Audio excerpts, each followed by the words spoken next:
Dear viewers across the world, most welcome to my channel NAGA World Conflict Zone. Context: condemnation of bigotry. US politicians one-sided. US politicians one-sided condemnations of bigotry. Over the last week, police in cities across the America have been put on alert to protect Jewish community in the wake of what is being described as a record rise in anti-Semitism. It is not a coincidence that every time activities in the US rise up in protest against Israeli violence overseas, pro-Israeli activists respond that the protests are fueling anti-Semitism.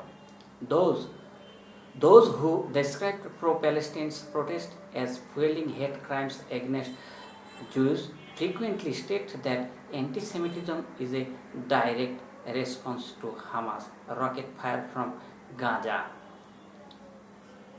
However, they ignore the fact that Israeli violence provoked Hamas action and described Israel's massive military and police response against Palestinians as an act of self-defense.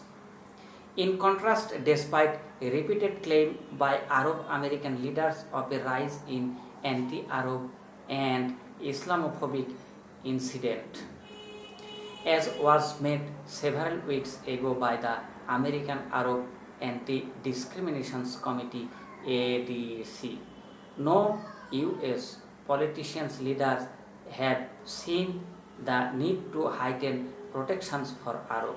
The focus on anti-Semitism is actually strategic to deflect the American public's attention away from Israel's violence and shift blame onto the Palestinians. For example, New York City Mayor Bill de Blasio last week condemned attack against Jewish Americans. He did so in the blurred context of Israel's violence against Palestinians. Despite the assertion of pro-Israel officials like de Blasio and others who claimed Tel Aviv was attacking Gaza in response to Hamas rocket fire, it was Israel that began the latest round of violence. Israel moved to evict Palestinian civilians living in the East Jerusalem neighborhood of Sheikh Jarrah and replace them with members of the racist Jewish settler movement. Israeli police and soldiers, along with the armed settlers, confronted dozens of Palestinian families amid effort to Judaize the city.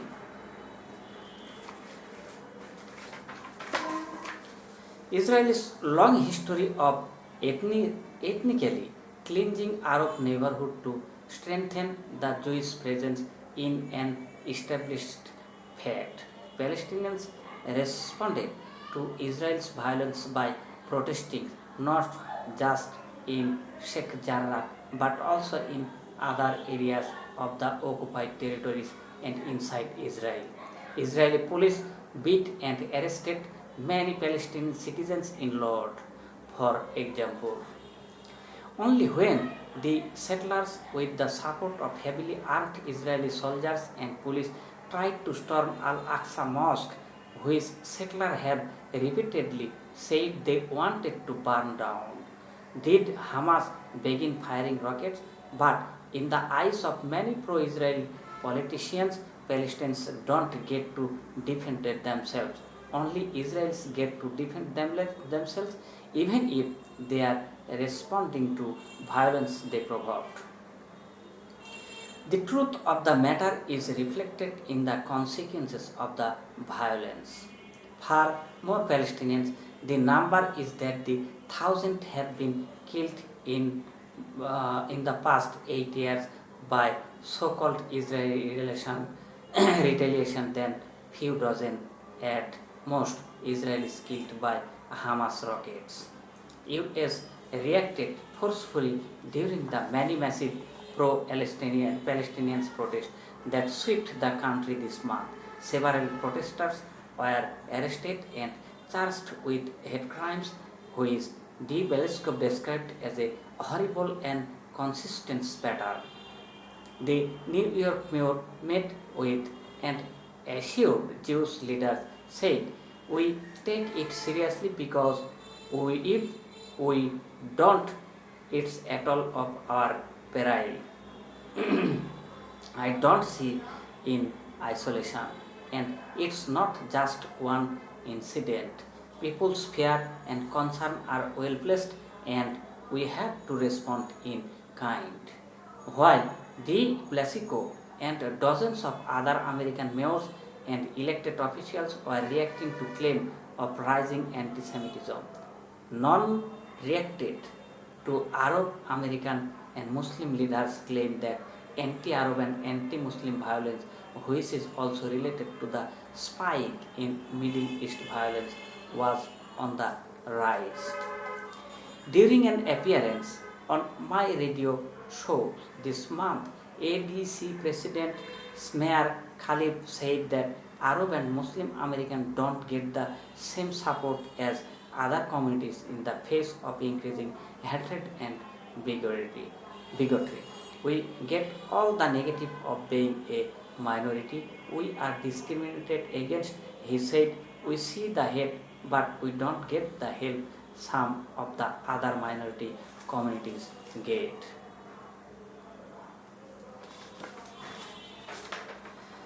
Despite repeated claim of rise in anti-Arab and Islamophobic incident, no leaders have seen the need to heighten protection for Arabs.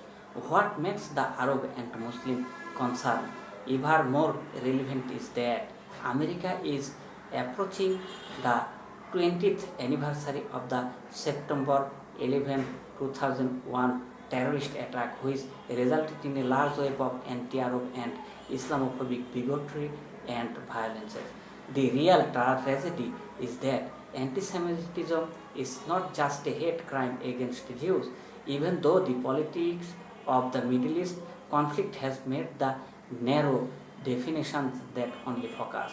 Arabs are Semitized too, so any American politicians that forcefully respond to anti-Jewish hatred should also be looking at the anti-Semitics being directed against the more defenseless Arab American community.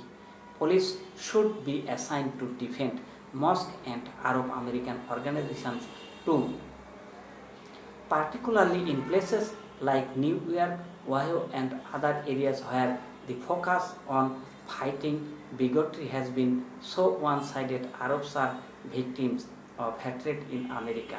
The fact that the US political systems expresses so little concern only compound this fact. Ray Hanania is an award winner, former Chicago City Hall political reporter and columnist, credited